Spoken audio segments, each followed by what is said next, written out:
Buletin Didik 28 Julai bersama saya Zaiti Zubir. Assalamualaikum dan salam sejahtera. 12.49 juta penduduk negara ini atau 38.2% keseluruhan populasi sudah menerima sekurang-kurangnya satu dos vaksin COVID-19. Menteri Penyelaras Program Imunisasi COVID-19 Kebangsaan, Khairi Jamaluddin berkata daripada jumlah itu, 5.9 juta atau 18.1% mendapat dos lengkap. Justru sasaran 80% penduduk negara ini lengkap menerima suntikan diawalkan ke hujung tahun ini kerana mengambil kira keadaan semasa penularan. Namun tempoh masa ini telah disingkatkan kepada Disember 2021 apabila mengambil kira keadaan penularan COVID-19 yang sangat membimbangkan untuk tempoh beberapa bulan ini. Dan garis masa ini diawalkan lagi dalam pengumuman oleh Yang Amat Berhormat Perdana Menteri untuk kita berusaha selesai pada bulan Oktober nanti. Strategi pelaksanaan program pelalian itu meliputi 4 fasa utama mengikut kumpulan sasaran iaitu sejumlah 80% populasi akan menerima vaksin. 4 fasa itu meliputi pemberian vaksin kepada petugas barisan hadapan dan kumpulan berisiko tinggi iaitu warga emas atau mereka kelainan upaya OKU. Fasa ketiga pula, pemberian kepada warga negara dan bukan warga negara yang berusia 18 tahun ke atas bagi mencapai sasaran iaitu 14 juta orang. Ketika ini, negara memasuki fasa keempat iaitu kawalan wabak dengan penilaian yang berlangsung mengikut situasi semasa. Dalam pada itu, Sabah ketika ini adalah negeri yang menerima suntikan pelalian COVID-19 paling rendah. Setakat semalam, hanya 24.4% menerima dos pertama dan 13.8% lengkap dua dos. Justru semua pihak digesa tampil bagi memastikan penduduk negeri berkenaan terutamanya di kawasan pedalaman menerima suntikan. Disandarkan masalah liputan internet serta cabaran logistik punca kadar vaksinasi penduduk kampung yang rendah kerana sukar untuk mendaftar dan menerima vaksin. Unit Pemimpin Pembangunan Masyarakat UPPM, Jawatankuasa Pembangunan dan Keselamatan Kampung JPKK serta Ketua Kampung perlu lebih agresif menjayakan program imunisasi COVID-19 kebangsaan di luar bandar dan pedalaman. Komitmen itu dapat dilihat dalam program mobilisasi vaksin komuniti MOVA di Dewan Kampung dan Dulit kira-kira 45 km dari Bandar Sandakan. Sambutan hari ini sangat memberangsangkan sebab initially daripada 400 kita dapat 162 tapi Ketua Kampung cakap ada penambahan. So meaning that target asalnya 162 tapi after kita dah tutup pun masih ada yang sanggup datang jugalah. Maksudnya ada orang yang dah berubah hati dan start untuk accept untuk ambil vaksin lah. Proses pendaftaran daripada rumah ke rumah kami jalan. Ya. Rumah ke rumah. Ya, dari rumah ke rumah. Memberi satu keyakinan lah kepada penduduk. Memandangkan itu waktu kami kena suntik 1 sampai 2 tidak ada masalah. 18 kaki tangan pejabat kesihatan Sandakan terlibat dalam program ini, dibantu ahli jawatankuasa rukun tetangga, rela serta Angkatan Pertahanan Awam. Outreach vaksinasi di Sandakan ini meliputi 13 kampung sekitar Parlimen Libaran. Dalam pada itu, kerajaan memberi jaminan semua warga pendidik akan diberi sekurang-kurangnya 1 dos vaksin sebelum sesi persekolahan dibuka. Khairi yang juga Menteri Penyelaras Program Imunisasi COVID-19 Kebangsaan berkata, sehingga 27 Julai 303,682 guru atau 73.5% telah menerima sekurang-kurangnya 1 dos vaksin termasuk kaki tangan sokongan. CITF sedang bekerjasama rapat dengan KPM dalam memastikan bilangan guru, anggota kumpulan pelaksana dan perkhidmatan sokongan kontrak yang belum mendapat janji temu lagi dapat dikenal pasti segera untuk dibuat penjadualan janji temu. Terdapat sebilangan yang menolak vaksin di kalangan guru dan saya menyeru supaya pihak pentadbir sekolah dapat membuat capaian kepada golongan tersebut supaya tidak tercetusnya jangkitan selepas pembukaan sekolah. Tambah beliau, selain guru, 45,197 anggota pelaksana atau AKP sudah menerima sekurang-kurangnya 1 dos vaksin. Pemberian vaksin bagi guru kelas peperiksaan tingkatan 5 dan 6 cukup menggalakkan iaitu sebanyak 80,717 guru atau 90% telah divaksin.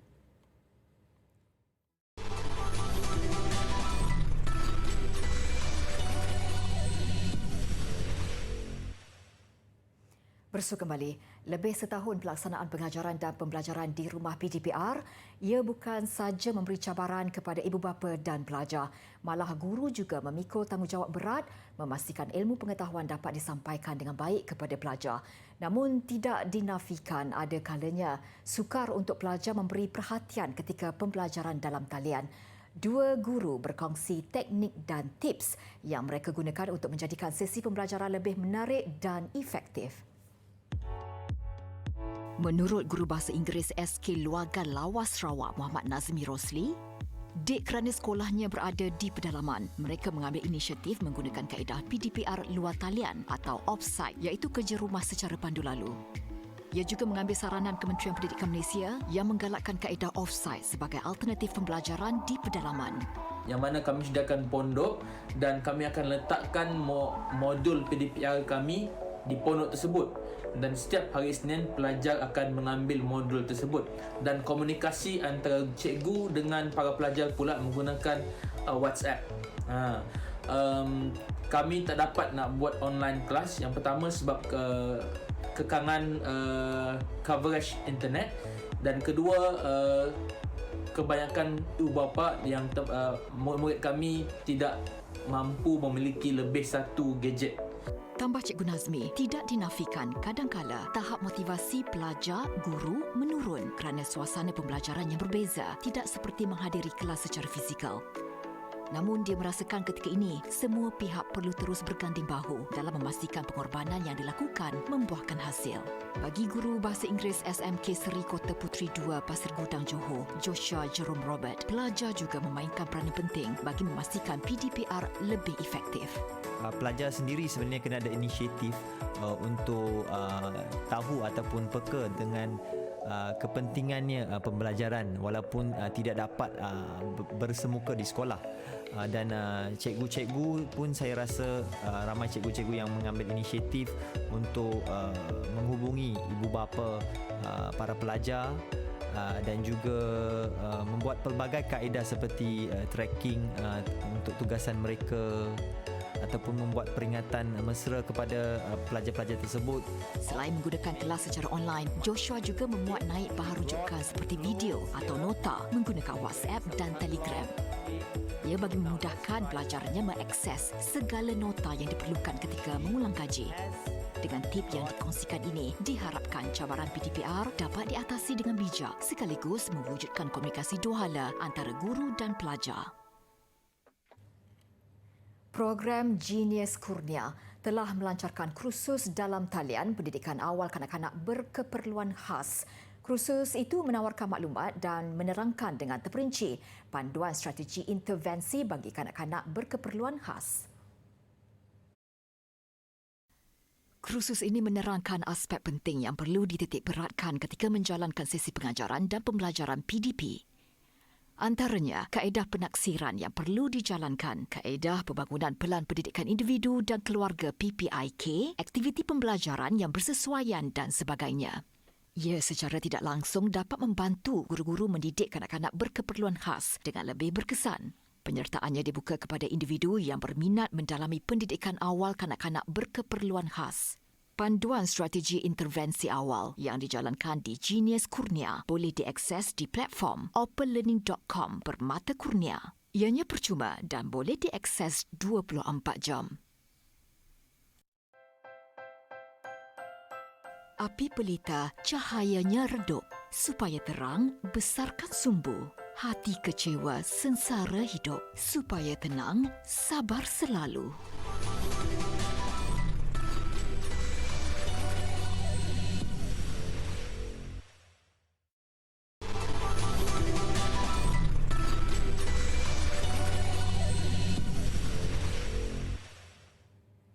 Peka dengan situasi semasa Persatuan Ibu Bapa dan Guru Sekolah Kebangsaan Kampung Jawa 2 Kelang Selangor membantu golongan keluarga pelajar yang terkesan akibat pandemik COVID-19. Kira-kira 100 bungkusan kotak makanan telah diagihkan kepada keluarga pelajar untuk keperluan asas mereka. Bungkusan tersebut diagihkan di kawasan hadapan sekolah kepada ibu bapa pelajar yang terkesan. Menurut Yang di-Pertua PIBG Sekolah Kebangsaan Padang Jawa 2, Datuk Seri Muhammad Azhar Zamri, bancian terhadap keluarga pelajar dilakukan melalui program titipan kasih golongan B40 yang memerlukan bantuan. Inisiatif ni kita datang daripada Persatuan Ibu Bapa dan Guru, di mana kita melihat ibu bapa sendiri yang datang kepada kita ingin meminta bantuan dan kita mengambil pendekatan untuk memberi mereka sumbangan dalam masa terdekat ini. Dalam pada itu, ibu bapa yang menerima bungkusan menzahirkan rasa syukur dengan bantuan yang diberikan pihak PIBG. Saya ucap terima kasihlah kepada Persatuan PIBG Sekolah sebab sudi membantu pada ibu bapa yang terkesan sebab pandemik COVID ni kan. Terima kasih banyak. Banyaklah sekolah bagi bantuan. Semalam pun dapat bantuan, hari ini pun dapat bantuan, baguslah ni macam ni. Betul-betul berterima kasih dengan guru-guru SMK Kampung Jawa 2 ni. Bantuan yang disumbangkan daripada tabung PIBG serta sumbangan badan-badan korporat dan orang perseorangan sedikit sebanyak dapat meringankan beban ibu bapa pelajar.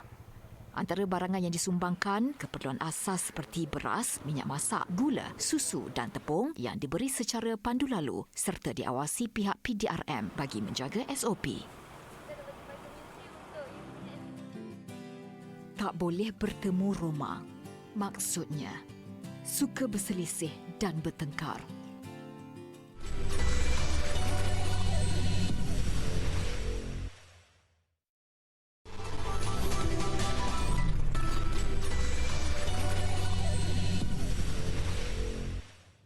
Ke perkembangan Sukan Olimpik Tokyo, beberapa lagi acara membabitkan atlet negara pada saingan yang masuk hari ke-6. Antara yang menjadi tumpuan pastinya aksi dua bekas pelajar sekolah sukan Bukit Jalil, Li Zijia yang sedang menentang pemain Perancis Bryce Leverdes ketika ini dan Sonia Chia yang tewas kepada pilihan kelima dari Thailand Ratchano Intanon.